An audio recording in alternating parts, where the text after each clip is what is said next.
এনেধৰণে ৰাজ্যৰ বিভিন্ন প্ৰান্তত বাঢ়িছে চুৰ ডকাইতিৰ সংখ্যা। শিৱসাগৰৰ দৰবা ৰোডত তিনিআলিত চুৰি কাণ্ড। দুই ভাতৃৰ বাসগৃহত চুৰি কৰি লুটি নিলে নগদ ধন, আ অলংকাৰ। ব্যৱসায়ী আব্দুল কেৰিম আৰু আব্দুল ৰেকিবৰ ঘৰত চুৰি কাণ্ড। শুৱালকুছিৰ দৃশ্যাংশ আপোনালোকক দেখুৱাইছিলোঁ। এই মুহূৰ্তত আমি শিৱসাগৰৰ দৃশ্যাংশ দেখুৱাইছোঁ। শিৱসাগৰৰ দৰবা ৰোডত সংঘটিত হৈছে চুৰিকাণ্ড। চুৰে লুটি নিলে নগদ ধনৰ লগতে আ অলংকাৰ।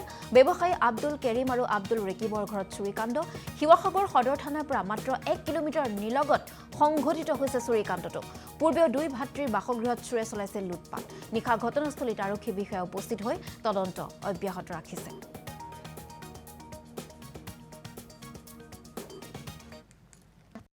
আজি আমাৰ মোৰ ভনী এজনী বিয়া আছিল দৌলা ভৱনত। বিয়া আছিলে, আগবেলা আপোনাৰ দৰা আহিছিলে, পিছবেলা ৰিচিপশ্যন আছিলে। আমি আগবেলা গ'লো, গৈ পেলাই আহিলোঁ। আহি পেলাই আমি দুপৰীয়া আপোনাৰ ৰেষ্ট ল'লোঁ। ৰেষ্ট লৈ ঠিক আমি 6:45 মানত আমি বিয়া ঘৰলৈ যাওঁ। আমি বিয়া ঘৰতে আছিলোঁ, কিন্তু মোৰ আৰু মোৰ ভাতৃ আমি একেলগে থাকোঁ। এটা ঘৰ মানে দুটা পাৰ্ট আছিলে।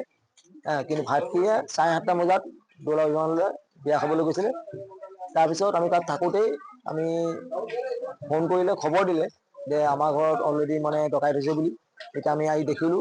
দেখি মানে মোৰ ভাইটি ঘৰৰ সেইফালৰ পৰা সোমাই পেলাই ওপৰৰ মানে এজবেষ্টাৰ আছিল, এজবেষ্টাৰ ভাঙি সোমাই দুটাকে গড্ৰেজ ভাঙিলে।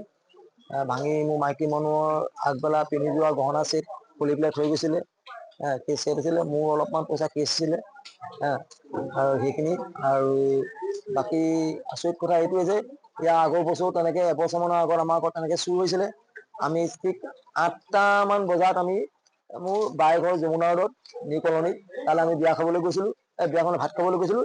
ভাত খাই আমি এঘণ্টা হৈছে, এখন গাড়ী দেখিছোঁ এই ঘৰত তিনি আজি যিটো অৱস্থা হৈছিলে এই একে অৱস্থা। আৰু এনেধৰণে ৰাজ্যৰ বিভিন্ন প্ৰান্তত বাঢ়িছে চুৰ ডকাইতিৰ সংখ্যা। শিৱসাগৰৰ দৰবা ৰোডত তিনিআলিত চুৰিকাণ্ড। দুই ভাতৃৰ বাসগৃহত চুৰি কৰি লুটি নিলে নগদ ধন, আ অলংকাৰ। ব্যৱসায়ী আব্দুল কেৰিম আৰু আব্দুল ৰেকিবৰ ঘৰত চুৰিকাণ্ড। শুৱালকুছিৰ দৃশ্যাংশ আপোনালোকক দেখুৱাইছিলোঁ। এই মুহূৰ্তত আমি শিৱসাগৰৰ দৃশ্যাংশ দেখুৱাইছোঁ। শিৱসাগৰৰ দৰবা ৰোডত সংঘটিত হৈছে চুৰিকাণ্ড। চুৰে লুটি নিলে নগদ ধনৰ লগতে আ অলংকাৰ। ব্যৱসায়ী আব্দুল কেৰিম আৰু আব্দুল ৰেকিবৰ ঘৰত চুৰিকাণ্ড। শিৱসাগৰ সদৰ থানাৰ পৰা মাত্ৰ 1 কিলোমিটাৰ নিলগত সংঘটিত হৈছে চুৰিকাণ্ডটো। পূৰ্বেও দুই ভাতৃৰ বাসগৃহত চুৰে চলাইছিল লুটপাট। নিশা ঘটনাস্থলীত আৰক্ষী বিষয়া উপস্থিত হৈ তদন্ত অব্যাহত ৰাখিছে।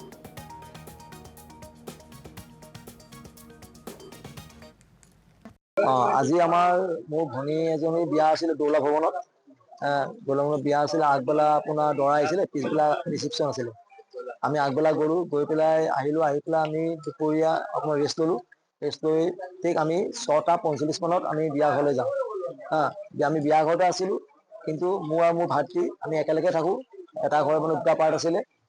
কিন্তু ভাতৃয়ে 7:30 বজাত দৌলা ভৱনলৈ বিয়া খাবলৈ গৈছিলে। তাৰপিছত আমি তাত থাকোঁতেই আমি ফোন কৰিলে, খবৰ দিলে যে আমাৰ ঘৰত অলৰেডি মানে ডকাইত হৈছে বুলি। তেতিয়া আমি আহি দেখিলোঁ। দেখি মানে মোৰ ভাইটি ঘৰৰ সেইফালৰ পৰা সোমাই পেলাই ওপৰৰ মানে এজবেষ্টাৰ আছিল, এজবেষ্টাৰ ভাঙি সোমাই দুটাকে গড্ৰেজ ভাঙিলে।